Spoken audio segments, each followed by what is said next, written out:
Morning, welcome to your new day. It's Tuesday, August 15th, 8 o'clock in the East. Allison is off. Poppy Harlow joins me. Going to be here all week. Yeah, good to be here. Good to have you. Good to have you. So just hours after caving to pressure to condemn white supremacists and other hate groups by name, President Trump is sparking a new controversy, once again retweeting a conspiracy theorist who peddles baseless stories. The president's retweets this morning, we'll show them to you.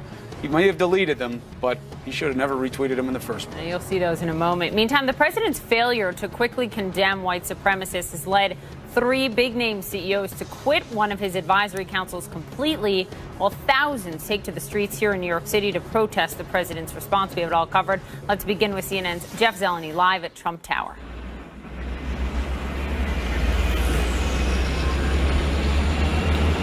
President Trump is waking up here in Trump Tower for the first time since taking office. Now, he's part of his working vacation here from New Jersey to Washington, back here to New York, and controversy has followed him along the way, including a tweet he sent out overnight echoing the message of a conspiracy theorist. Only hours after attempting to quell the outrage over his initial response to the deadly violence in Charlottesville, President Trump retweeting a prominent supporter and conspiracy theorist. The president's retweet originated from Jack Posobiec, a prolific social media user the Anti-Defamation League says is a member of the so-called alt-right. The ADL says the movement rejects overt white supremacist views, but embraces misogyny and xenophobia. The ADL has also highlighted Posobiec's frequent anti-Muslim tweets and harassment of former Hillary Clinton aide Huma Abedin. Posobiec was granted access to the White House press briefing in May. President Seth Rich, can we talk about Seth Rich? Posobiec has peddled a number of debunked conspiracy theories online, including a baseless story that the Democratic National Committee was behind the death of former staffer Seth Rich. The claim was the subject of a Fox News story that has since been retracted and deleted. And the Pizzagate hoax, which alleges that top Democrats were operating a child sex trafficking ring out of a D.C. pizza shop during last year's campaign. On Monday, the president caved to pressure, condemning white supremacists and other hate groups by name. Racism is evil, and those who cause violence in its name are criminals and thugs, including the KKK, neo-Nazis, white supremacists, and other hate groups that are repugnant to everything we hold dear as Americans. CNN has learned that the president insisted on addressing the economy before making these additional remarks, which came 2 days after the death of Heather Heyer in Charlottesville. Mr. President, can you explain why you did not condemn those hate groups by name over the weekend? They've been condemned. They have been condemned. Hours later, shortly before leaving the White House, the president took aim at the media for the controversy that has now cost him the support of three CEOs on his American Manufacturing Council. The CEO of Intel becoming the third business leader to step down, saying in part, "I resign because I want to make progress," while many in Washington seem to be more concerned with attacking anyone who disagrees with them. The president's do-over also does not appear to have been enough for thousands of protesters who line the streets outside of Trump Tower ahead of Mr. Trump's arrival last night. No Trump, no KKK, no fascist USA. No Trump, no KKK, no fascist USA. Now, police are bracing for more protesters here at Trump Tower today. Chris and Poppy, you can see heavy security line behind me, including these big dump trucks here in front of Trump Tower. But the president is scheduled to hold meetings on his infrastructure plan and other matters here. He's surrounded by some advisors, but one advisor who is not here in New York at Trump Tower with him is Steve Bannon, the White House chief strategist, who is on thin ice this morning again. We're keeping our eye on that to see if Steve Bannon can withstand this latest storm. All right, Jeff Zeleny, thank you very much for the reporting. Now, moments ago, we spoke with Marcus Martin and Marissa Blair. Marcus is the man you see toppled in this photo. He was in Charlottesville. He was there with his fiancée, Marissa Blair, who you met on the show yesterday. In an instant, he pushed his fiancée out of the way, even though he knew that meant he was going to get hit by the car. He suffered a broken leg and other injuries. Both he and Marissa knew the woman who was killed in the same incident, Heather Heyer. Here's part of what we talked about this morning. Marcus, how you feeling? How's your leg? How's your heart? Heavy. It's just a lot of pain. There's a lot to cope with. It is. We see that you both have the shirts on to support Heather this morning. What do you want people to know about why you were there? Because I wanted to stand up and spread love. I wasn't going to attend the rally, but then I get on Facebook and I see videos of them just beating them with torches. And that's what I stand for. Like, I stand for my black community. I stand for everything that what's right. And by me being able to see what was really going on, I couldn't allow myself not to go. Do you remember yourself being on the street and the car coming? Yes, sir. How do you remember it? Yes, sir. The only thing I remember is we was walking up the street and the car was just sitting there, just there. And then out of nowhere, I'm looking down at my phone, and then you hear the tire screech, and then I look up, and then bodies just flying. And I just thought for one split second, I didn't think about myself. I thought about my fiance. I had to protect her. That's why I'm here for her protection. And I put it all on the line for her. Did you know you were going to get hit when you moved her out of the way?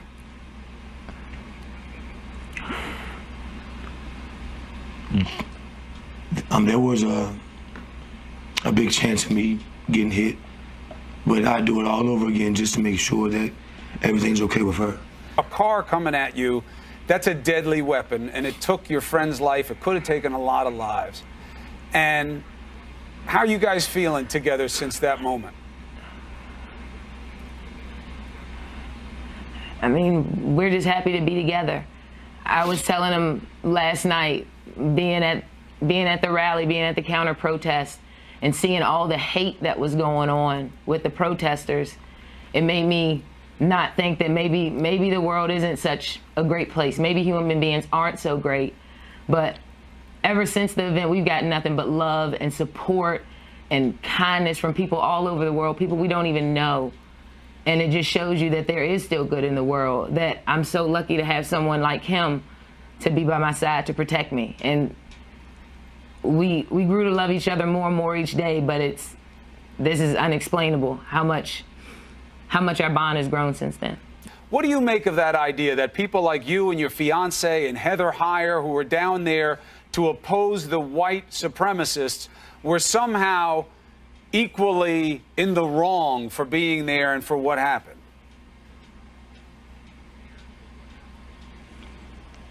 The only individual that's in the wrong of this whole entire situation is the guy that ran the car into a peaceful protest.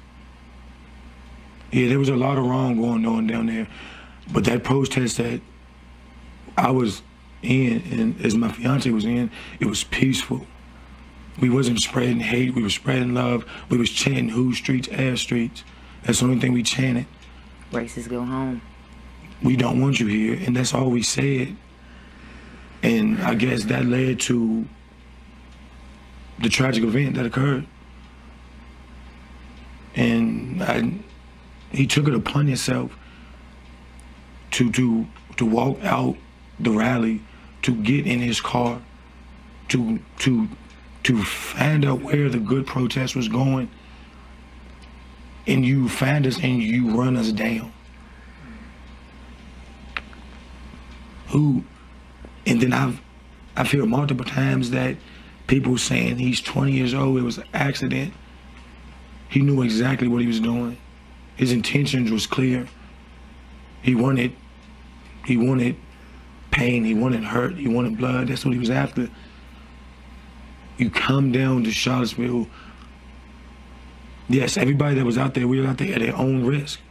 It was at our own risk. But we was out there for standing up for things that we believed in. And we wasn't out there to protest hate or anything. The only thing we was doing was standing up for the things we believed in. That's all. That's all. Strikes me, Chris, he wasn't even going to go. And he said, I saw the hate. I saw what they were doing. I saw it on Facebook, and then I wanted to go. and stand up also, just like Heather did, for what's right and become a hero in the meantime. Yeah, they're also an example of a different reality, which is for those who are laboring under the misperception that you had these neo-Nazis who were somehow in some kind of conflict with these extremist lefty groups that are equally as violent and disgusting. Yes, you do have bad actors that find their way into the left, and there have been violence and other things. But the people you were just seeing there, that was the majority of, overwhelmingly, of who was there to protest against the white supremacists. That's why drawing any equivalence, the president making the case that that's why he needed to be measured is so offensive to so many because it doesn't meet the reality. Absolutely. I'm so glad that they shared their stories with us this morning. Let's talk about all of this and the political fallout. Our panelists here, CNN analyst David Gregory, CNN politics reporter, editor-at-large Chris Cillizza, and CNN contributor J.D. Vance. David Gregory, to you first. The president last night, instead of, tweeting about Heather or Marissa or Marcus, he chose to retweet a conspiracy theorist, the guy who peddled the Seth Rich conspiracy about his murder, the guy who peddled the Pizzagate conspiracy, which, a month after that, another guy shows up and shoots up the D.C. pizzeria, so violence ensued after that. This in the midst of a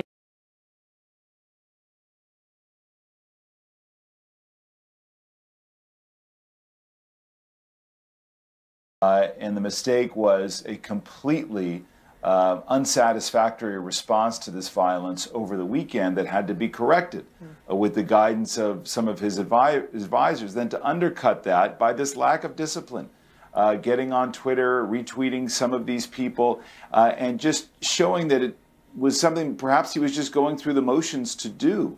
It makes me question the impact, frankly, of General Kelly as chief of staff, whether the president's really listening to him, whether he wants to be a more disciplined president who's focused on his agenda. I mean, there's no other way to look at it, that the president was kind of dragged into to giving a more forceful statement. And I think it's ironic that as we talk about protecting the First Amendment rights of the KKK and others who peddle this hate, which we absolutely should, because that's what America stands for. They're also preaching a worldview that would not offer those freedoms to other people, lest anybody get confused. And I don't think the president is really absorbing this. He still gives them space because he doesn't want to alienate them. And that's something I just can't understand. Well, and Cillizza, I think that to add to David's point with your own, you see what matters to the president here by his actions. What he didn't say in the first instance, how he put it the second time, what he decided to retweet, what he decided to tweet and then delete just this morning. Put up a couple of the ones. Look, to many people this will be funny / harmless, but now, on the heels of what you're trying to heal in Charlottesville, you retweet something. Yes, he deleted it. But he retweeted a train bashing into us, an obvious violent thing. He retweeted something else where someone, I think the president thought was being supportive of him, where he said, I'm going to quit Twitter because the president just retweeted me. And then someone pointed out to the president that the guy's tweet was about he probably supporting Joe Arpaio because this man believes Arpaio is a fascist, and the suggestion is obvious that that's something that the president would like, so then he deleted it. This is where his head is. This is what he values. Yeah, Chris, I always rejected this idea. No one really says it anymore, but early in his presidency that you have to ignore his Twitter feed. Even many Democrats said, ignore his Twitter feed. It's all just a distraction. His Twitter feed is the main line into Donald Trump's cerebral cortex. This is how he thinks and what he cares about. I'll give you a somewhat less controversial than the tweets overnight and this morning.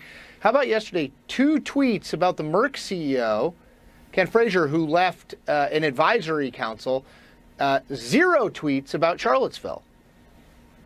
I mean, again, it speaks to what he is focused on and what he cares about. I kept overnight and when I got up this morning thinking about why would he retweet an alt-right conspiracy theorist who's a well-known alt-right conspiracy. This is not an account with 5 people. This guy has a following, unfortunately. And, the reason is, I think, because Donald Trump basically divides the world into people who love him and people who hate him. And if you love him and if you're telling the story he wants to be told, you're good. And, that's it. He doesn't really go beyond that. It doesn't really matter what else you've said or done, or if it does, he doesn't, well, he said something nice about me. I mean, remember his first response when asked about Vladimir Putin. He says nice things about me, I'll say nice things about him, right? That's who the guy fundamentally is. There's no gray area. It's why he always says we're fake news, because we don't report nice things about him, which, of course, as we all know, is not our job. So, J.D. Vance, as someone who was born in Kentucky, sort of a major area of support for this president in this election. You then grew up in Ohio. You have a unique perspective on some of this. You said this week, I think it's tempting and comforting to try to stereotype these white nationalists as a bunch of knuckle-dragging, slack-jawed yokels. Explain. Well, I think that whenever you have an incident like this, we try to find people who are not like us and say these ideas only belong to those other people. And it's convenient and it's tempting because it allows us to absolve ourselves of any responsibility that we might have or that our broader community might have in actually addressing these problems. And what worries me about the response to this particular white nationalist terrorist attack, a lot of things worry me, but one thing that worries me is that we're trying to paint this white nationalist movement as a movement primarily of poor and working class Americans, when the truth is that the alt-right is actually led by better educated and frankly pretty well-to-do people. So this is not a problem for just people from my community. It's actually mostly a problem, I think, for those who are doing pretty well, who have good educations and good jobs. And so effectively we need to accept that racism is a problem across the country. It's not just a problem to point the finger at poor whites and say this all belongs on you. Well, J.D., let's stay with that point for a second, because let me just have J.D. follow up on this, David, and then please weigh in. The idea that we're seeing develop here is, okay, the neo-Nazis, the white supremacists, okay, they shouldn't have been down there with tiki torches and doing anything violent. But what about all those lefty extremists also? I don't see where that meets the facts of this situation. And it gets a little frightening when I see so many people defending these white supremacists that way on social media. How do you take it? Yeah, well, there's no defense, and unfortunately in this country we're suffering from a real problem of whataboutism, which is whenever something bad happens, people automatically try to point the finger at somebody else so that the finger doesn't get pointed at themselves. And look, there is definitely left-wing violence. We saw that in President Trump's inauguration, but as we just watched with the young man who was run over by the car, that wasn't the main thing that was happening in Charlottesville. And the only really bad thing that happened in Charlottesville is that someone was killed by a terrorist. And I think that we need to be able to talk about that, to point the finger at that evil and name it without trying to point the finger at somebody else. David Gregory, weigh in.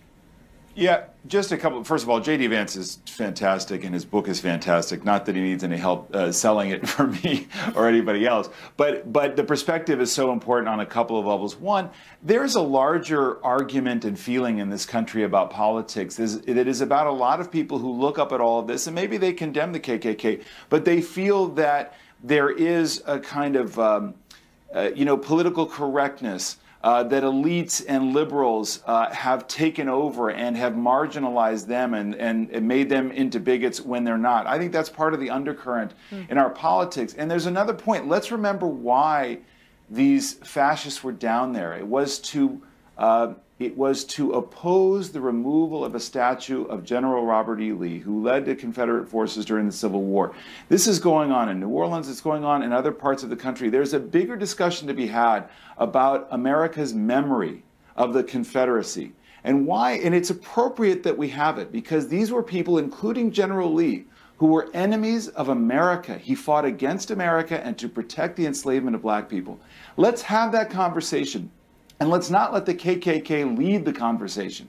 Let's have our military leaders, some of whom I've spoken to, who think it's completely inappropriate that we keep lionizing these bigots without, first of all, the proper context of what else was going on. And by the way, how many black families in Northern Virginia or throughout Virginia have to send their kids to a school named after General Lee or some other enemy of America who fought to enslave black people? This is a real conversation to have. You also had a very other obvious hypocrisy at play here, Chris Cillizza, which was Donald Trump and people around him are the same people who are saying you have to call Muslim terror, radical Islamic terror. You have to call it that because you have to name the problem. That's what it is. So many times. Yes, even though his own Secretary of Defense spoke to him the same wisdom of so many others, which was, don't give the terrorists ownership of a faith. It's not only numerically false, it's just subjectively false. You're giving them what they want. He ignored it. He did it because it's so important to name the problem, Chris.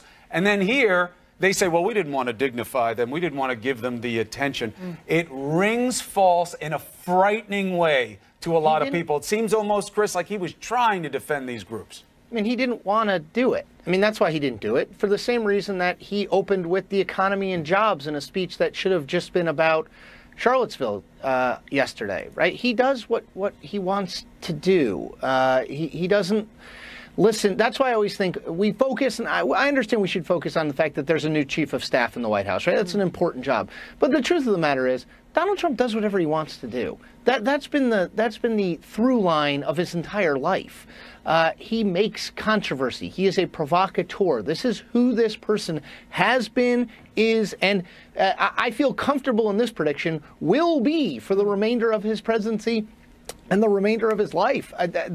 That's who he is what he believes. You saw yesterday, this was, I think in some ways, like when I make my 8-year-old apologize for something he doesn't think he did wrong. Hey, I'm really sorry. Like, this was not Donald Trump. This was him saying, the economy is great. I'm going to talk about that. Yeah. Yes, I'm going to name these people, but I'm going to make it clear that twice he says, as I've said repeatedly, or as I said on Saturday, because why does he say that? Because he thinks he's already done enough, and he wants to make sure that you know it's grudging. And that's, to David's point about a conversation, and JD's, my wife tells me every day that JD, I need to be more like JD. I think what's important here is, you know who can lead that conversation? A president, right? And that's why Saturday was so problematic, and even his response yesterday was so problematic, because it's an abdication of moral leadership, and that matters well beyond Republican and Democrat. JD, you know, part of the charge of being president is to bring a country together when it is most divided. And this is a president who likes to quote Abraham Lincoln, who likes to say we are the party of Abraham Lincoln. But now, is it not his charge to bind up the nation's wounds? Is it not his charge to do what Lincoln said in his second inaugural? And can he do that? Well, I think it is his charge, and I do think that he can do that. Obviously, it's a question of whether he chooses to. What really bothers me about last weekend is that if you think about how divided this country is along virtually every dimension, the one thing, or one of the few things that really unites us, is the idea that Nazis are bad. I mean, we are the country whose grandparents defeated the Nazis, and so the fact that this provides an opportunity for the president to go and say, this is the thing that should really unite us together, and it was a missed opportunity. He chose not to name that enemy. He chose not to make it about what unifies us as a country. I do think is a missed opportunity, and it will continue to be a missed opportunity. Yeah, and it wound up creating a new division because he forced the media, really, you know, to take it on, to take on the mantle of the discussion. Republicans. It's true. People had to take up the conversation because he failed to do it in the moment when it mattered. Gentlemen, thank you so much for the value of your perspective this morning. Appreciate it. So, President Trump's finally denouncing the hate groups by name. What did it do? What was the net effect of the statement that you see on your screen right now? We'll ask the head of the GOP in Virginia now. The fact is, it took 2 days for President Trump to denounce the hate groups involved in the deadly violence in Charlottesville. Joining me now is the chairman of Virginia's Republican Party, John Whitbeck. It's good to have you, sir. Hey, good morning, sir. How are you? I'm doing well. How do you feel the community is there in Northern Virginia? Do you believe, you're in Leesburg this morning, but we're hearing reports that Charlottesville, that the memorials, the vigils, and what we'll see for Heather Heyer when her funeral procession is had, that these are all helping these events to bring people together and move forward. Is that your sense? It's a wonderful aftermath from a terrible weekend to have the unity that we have in Virginia right now. I mean, here in my home county of Loudoun County, we've had a vigil last night, and there's another one coming up. So it's a nonpartisan issue. People are united: Republicans, Democrats, Independents, and in wake of a terrible tragedy, it's good to see Virginia coming together. Members of your party, as you know, stepped up against the President of the United States, called him out for not calling out the hate groups there by name, and did so themselves. What did you make of that moment? Do you think the criticism was justified? You know, the statement that we saw on yesterday was the statement we wanted to see on Saturday. But, you know, at the same time, we were, as Virginians, focused on what was going on with all of our leadership and how they were reacting, what they were doing to respond on the ground minute by minute. I mean, from the Democrat governor, who I don't give a lot of credit to, but I do give credit for this weekend, Ed Gillespie, our nominee for governor, you know, all of our elected officials on the ground throughout Virginia. You know, everybody was united behind it. It was a nonpartisan issue, and the president's statement really meant a lot to us yesterday, at least from what I'm hearing from the people I've talked to since then. And the too little, too late argument, you put any stock in that or no? Better late than never? Well, I think I read somewhere that it was something like 54 minutes after the beginning of the event or something like that. And, you know, I think if we start parsing out how much time it took and too little, too late and all the different things, we're getting away from the fact that 3 people died on Saturday, an innocent woman and 2 of our fine state police officers. I think that's the focus of what it should be. And the president's statement went a long way to bringing us back to that focus. I mean, these people are violent, hate-filled racists, and they have no place in our Commonwealth. And Republicans, Democrats, and independents have all been very vocal from the Alabama voters head to the polls today for a special primary election to fill Jeff Sessions' Senate seat. The Republican race is one to watch. The field is crowded. It's also competitive. But only one candidate is getting the big endorsement from the President of the United States, who even tweeted about him this morning. Will that be enough? CNN's Victor Blackwell has more. Sweet home Alabama, the state that handed President Donald Trump his biggest election night victory in the Deep South, 28 points. Now, the frontrunners in the GOP primary race for the Senate seat once held by Attorney General Jeff Sessions are battling to prove who is the truest Trump diehard. The same Washington insiders who don't like President Trump are trying to stop our campaign. I'm working with President Trump to drain the swamp. I vote with President Trump 95% of the time. Controversial former state Supreme Court Judge Roy Moore, Northern Alabama Congressman Mo Brooks, and appointed placeholder Senator Luther Strange are all cozying up to the president ahead of the August 15th primary, despite Trump's slipping job approval rating nationally. That's because his numbers are much stronger among Republicans here. In Alabama, which is what I care most about, his numbers are closer to 90%. Still, not as strong as Alabama's support for Sessions. He ran unopposed in 2014 and was reelected with more than 97% of the vote.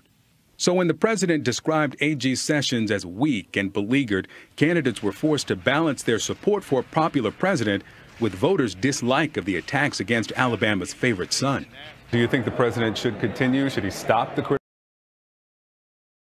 criticisms publicly? That's not for me to say. I'm not going to judge the president's actions. I wouldn't want him judging mine. Jeff Sessions is a personal friend of mine, and in this family dispute, I'm siding with Jeff Sessions. It's possible for us to support both the president and our attorney general. It's a tough environment in Washington, and I support both of them. After just 6 months in the Senate, Strange has endeared a powerful ally, Senate Majority Leader Mitch McConnell. McConnell's super PAC is flooding Alabama with TV and radio ads attacking Moore and Brooks. Roy Moore, there's so much more. Mo Brooks even refused to endorse Donald Trump for president. The move to aggressively endorse one Republican over others is an effort to manage the party's slim Senate majority to pass legislation. These two have vowed to buck McConnell in the Senate. They say he's part of the swamp. I believe the people of Alabama don't like being told by Washington special interest groups who to consider, and I believe that's going to backfire against Mitch McConnell's boy. I will vote to repeal Obamacare and replace Mitch McConnell. And President Trump also recorded a robocall for Senator Luther Strange that went out to voters across the state overnight. Now, the threshold, 50% plus one. If no one reaches that, the top two vote getters will go on to a runoff in September. But the one to watch is Judge Roy Moore. You'll remember that he was removed from the bench twice. First for refusing to remove a monument to the Ten Commandments, then for ordering the enforcement of an overturned same-sex marriage ban. The question here is, can he reach that 50%? Some analysts across the state say it's possible, and that will, of course, move him to the general election in December. Polls open in 10 minutes. Poppy? Fascinating piece, Victor Blackwell there in Alabama. Thank you very much for that. Ahead for us, fired over a controversial... Pets deserve it. Beyond. With Chris Cuomo and Allison Camerata. Welcome to our viewers in the United States and around the world. This is New Day. It is Tuesday, August 15th, 6 o'clock here in New York. Allison is off. Poppy Harlow joining me this week. Thank you for doing it. Good to be here. My friend. Appreciate having you. Here's our starting line. Hours after caving to pressure to condemn white supremacists and other hate groups by name, President Trump went right back to the fringe, retweeting a right-wing conspiracy theorist who peddled baseless stories. Thousands taking to the streets to protest the president's response outside Trump Tower, while others toppled a Confederate monument in North Carolina. Even the late-night hosts doing what the president did not, getting serious and specific to address the deadly violence. Now, the president's failure to quickly condemn those white supremacists has led three big-name CEOs to quit one of his advisory councils completely. This as Charlottesville prepares for a memorial for Heather Heyer, killed for standing up to hate. All of this as the president's controversial chief strategist Steve Bannon appears to be on very thin ice. He's laying low, apparently hasn't talked to the president about his future, nor met face-to-face with him in about a week. We have it all covered. Let's begin with Jeff Zeleny live at Trump Tower here in New York City, where the president last night was met by a lot of protesters. Good morning, Poppy. President Trump is waking up here in Trump Tower for the first time in some 7 months. And as you said, he did arrive here late last night to thousands of protesters here on the streets of New York City. He was trying to put one controversy behind him, but overnight a tweet sparked a new one. Only hours after attempting to quell the outrage over his initial response to the deadly violence in Charlottesville, President Trump retweeting a prominent supporter and conspiracy theorist. The president's retweet originated from Jack Posobiec, a prolific social media user the Anti-Defamation League says is a member of the so-called alt-right. The ADL says the movement rejects overt white supremacist views, but embraces misogyny and xenophobia. The ADL has also highlighted Posobiec's frequent anti-Muslim tweets and harassment of former Hillary Clinton aide Huma Abedin. Posobiec was granted access to the White House press briefing in May. President Seth Rich, can we talk about Seth Rich? Posobiec has peddled a number of debunked conspiracy theories online, including a baseless story that the Democratic National Committee was behind the death of former staffer Seth Rich. The claim was the subject of a Fox News story that has since been retracted and deleted. And the Pizzagate hoax, which alleges that top Democrats were operating a child sex trafficking ring out of a D.C. pizza shop during last year's campaign. On Monday, the president caved to pressure, condemning white supremacists and other hate groups by name. Racism is evil, and those who cause violence in its name are criminals and thugs, including the KKK, neo-Nazis, white supremacists, and other hate groups that are repugnant to everything we hold dear as Americans. CNN has learned that the president insisted on addressing the economy before making these additional remarks, which came 2 days after the death of Heather Heyer in Charlottesville. President, can you explain why you did not condemn those hate groups by name over the weekend? They've been condemned. They have been condemned. Hours later, shortly before leaving the White House, the president took aim at the media for the controversy that has now cost him the support of 3 CEOs on his American Manufacturing Council. The CEO of Intel becoming the 3rd business leader to step down Tuesday night, saying in part, "I resign because I want to make progress," while many in Washington seem to be more concerned with attacking anyone who disagrees with them. The president's do-over also does not appear to have been enough for thousands of protesters who line the streets outside of Trump Tower ahead of Mr. Trump's arrival last night. No Trump, no KKK, no fascist USA. No Trump, no KKK, no fascist Now, this is another stop on President Trump's working vacation. He'll be here for the next couple days, holding meetings later today on infrastructure. We're scheduled to hear from him this afternoon. He's surrounded by some advisors, but Chris and Poppy, one advisor who is not with him is Steve Bannon, the chief strategist at the White House, who is on thin ice, we are told, by several advisors. The president will be making a decision whether to keep him on board or to follow the advice of many of his supporters and close advisors to push him aside. So that's one of the things weighing on the president's mind, even as all this controversy still swells over Charlottesville. Chris? All right, Jeff, appreciate the reporting. So the simple question is whether or not the president has made the situation better or worse. Joining us now is the vice mayor of Charlottesville, Virginia, Wes Bellamy. Mr. Mayor, it's good to have you with us this morning. What is the state and the mood of your city? Are things still calm there? How is it?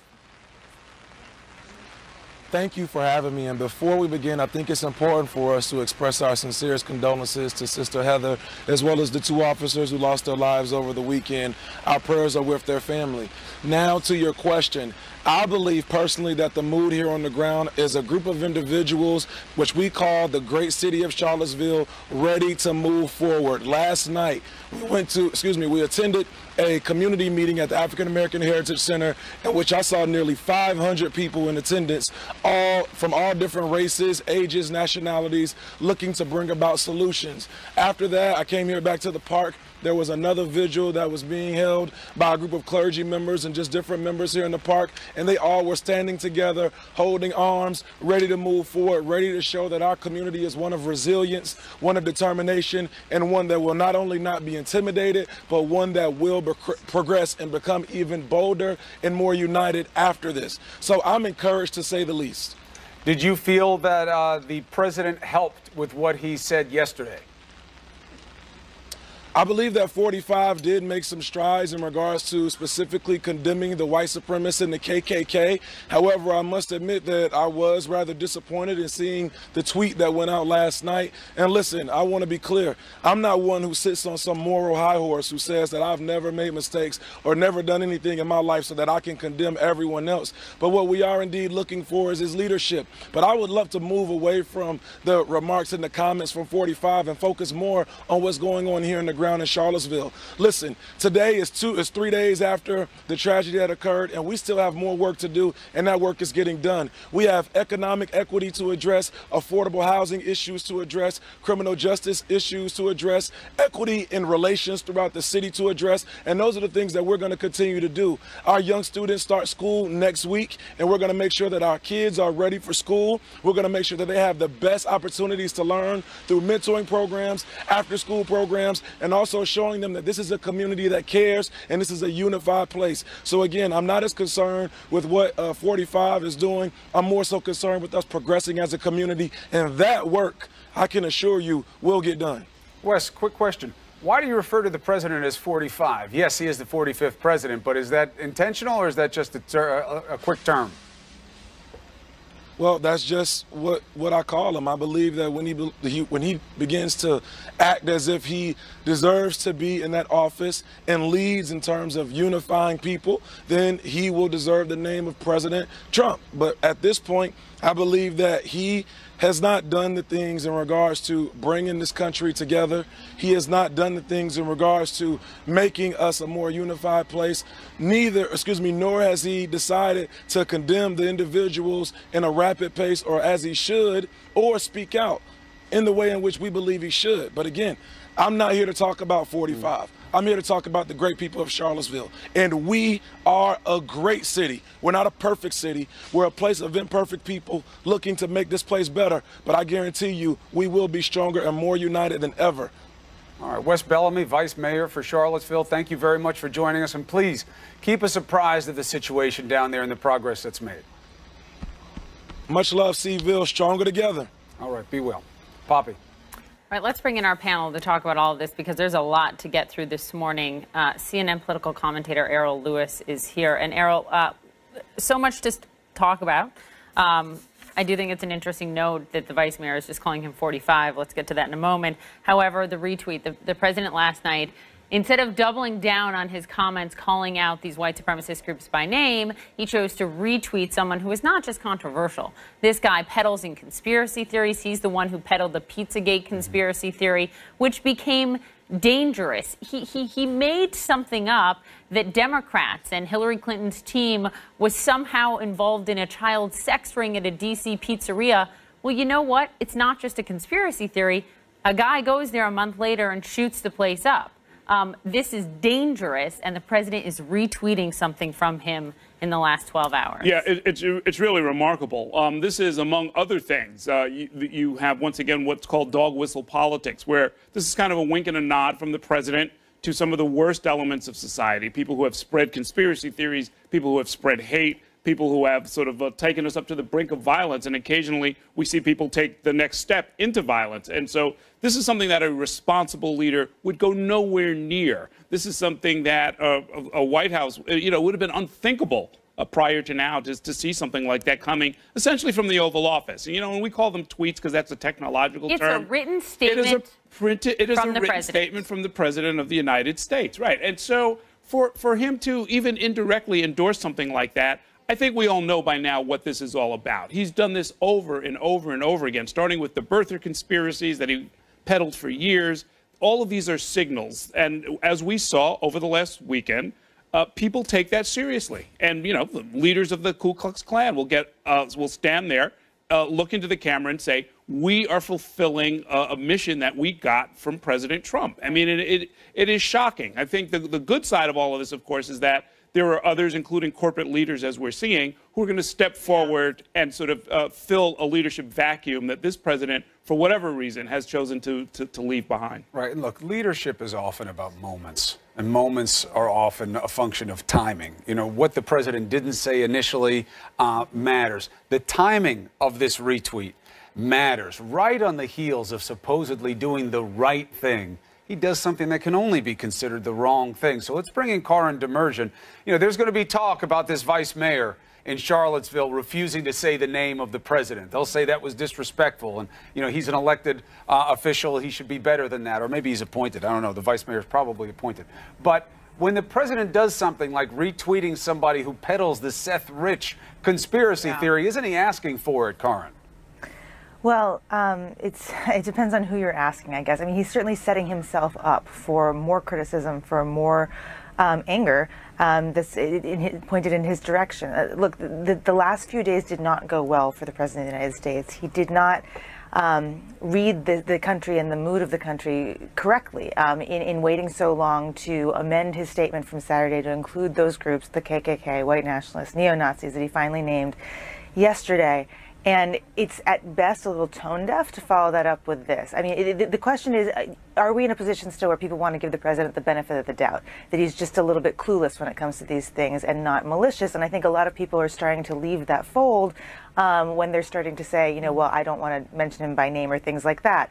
There's even, I mean, the question is even now before people of his own party. You're seeing people saying, yesterday there were calls for him to move certain people out of his advisory group in the White House that are fairly senior ranking, like Steve Bannon and others. I mean, this is reaching a bit of a fever pitch if you even have members of the GOP saying that right now. So I think the question is just, he took a step yesterday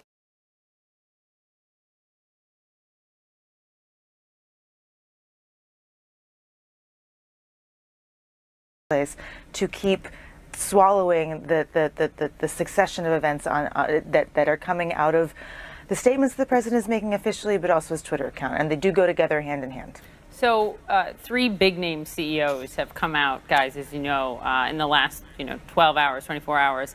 The CEO of Merck, the CEO of Intel, the CEO of Under Armour. These are huge companies. These are companies where it can be difficult to stand up to power structures like